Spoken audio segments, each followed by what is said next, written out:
tears of joy, the husband and wife, with their wondering little boy in their arms, knelt down and lifted up their hearts to God. They were free. Chapter 19. Uncle Tom finds freedom. The letter which Miss Ophelia wrote to Mrs. Shelby, telling her that Tom was to be sold again, was delayed a long time in the post.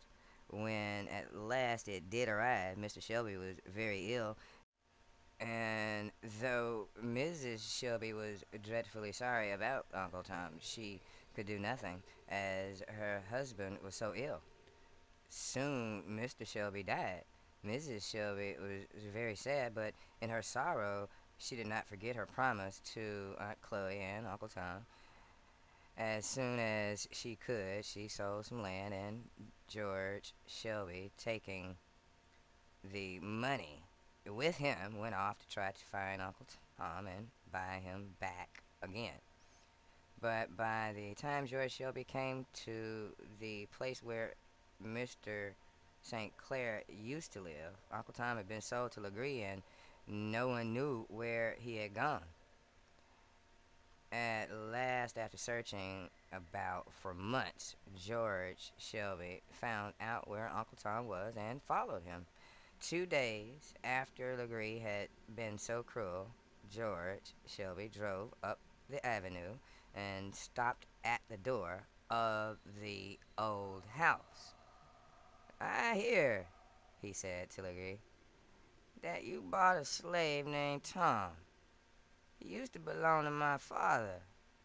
I have come to buy him back again." Legree's face grew black with anger.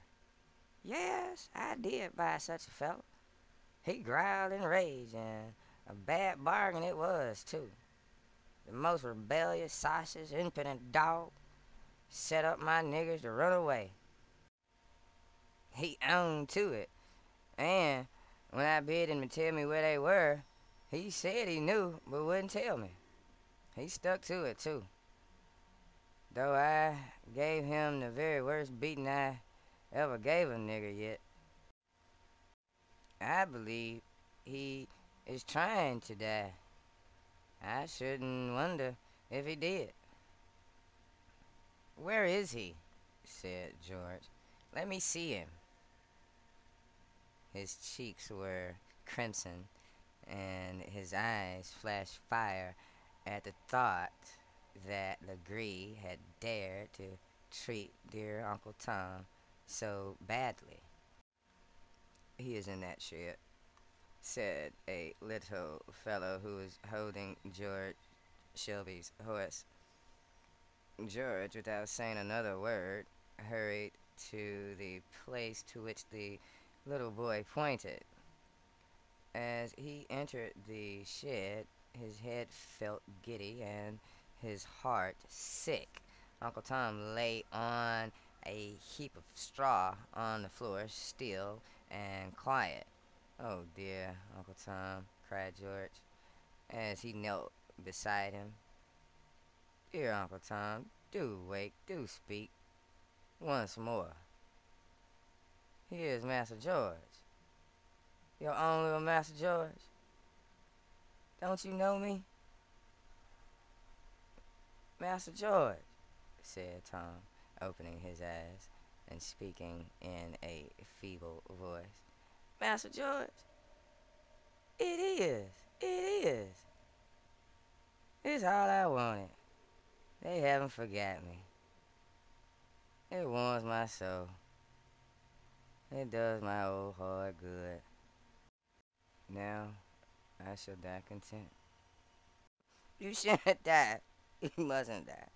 Nor think of it. I've come to buy you and take you home," said George, and the tears came into his eyes as he bent over poor Uncle Tom. "Oh, Master George, it was too late. The law is about me and is going to take me home. Oh, don't. It breaks my heart to think of what you've suffered lying in this old shed, too." You mustn't. Now tell Chloe, poor soul, how you found me, said Tom, taking George by the hand. It would seem so dreadful to her. Only tell her you found me going into glory, and that I couldn't stay for no one. And oh, the poor children and the baby. My old heart's been most broke for them. Tell them to follow me. Give my love to Master and dear good Missus and everybody in the place. I love them all. He closed his eyes and, with a smile, he fell asleep. Uncle Tom, too, was free. Beyond the gates of Legree's farm, George had noticed a dry, sandy knoll shaded by a few trees. There he made Uncle Tom's grave. No stone marks his last resting place. He needs none. God knows where he lies. Kneeling there, George bent his head in shame and sorrow. Hear me, dear God, he said. From this day I will do what one man can to drive out the curse of slavery from this land. George Shelby frees his slaves. George Shelby wrote a little note to his mother telling her that he was coming home. He tried to write about Uncle Tom, but he could not. Tears blinded him and sobs choked him. On the day he was expected, everyone was in a state of bustle and excitement. Aunt Chloe, in a new print dress and clean white apron, walked round the supper table, making sure that everything was right. Her black face shone with joy at the thought of seeing Uncle Tom again. I'm thinking my old man won't know the boys and the baby, she said. Mrs. Shelby sighed. Ever since the letter had come from George, she had had a very sad heart. She felt sure something must be wrong. He won't know the baby, my old man won't, said Chloe again. Why, it's 5 years since they took him. Just then the sound of wheels was heard.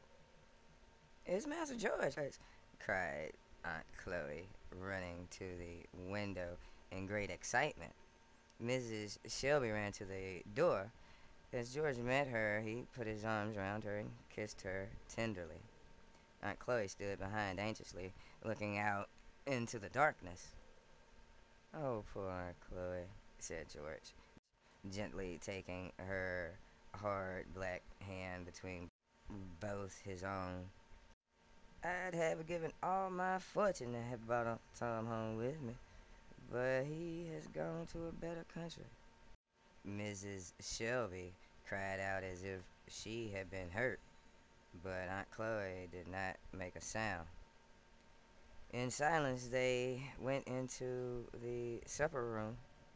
There, said Aunt Chloe, holding out her trembling hands to her mistress, it's just as I knew it would be. He's been sold and murdered on them old plantations. Then she turned and walked proudly out of the room. Mrs. Shelby followed her softly, took one of her hands, drew her down into a chair, and sat down beside her. My poor good Chloe, she said gently. Chloe leaned her head on her mistress's shoulder and sobbed out. Oh, missus, excuse me, my heart's broke, that's all. I know it is.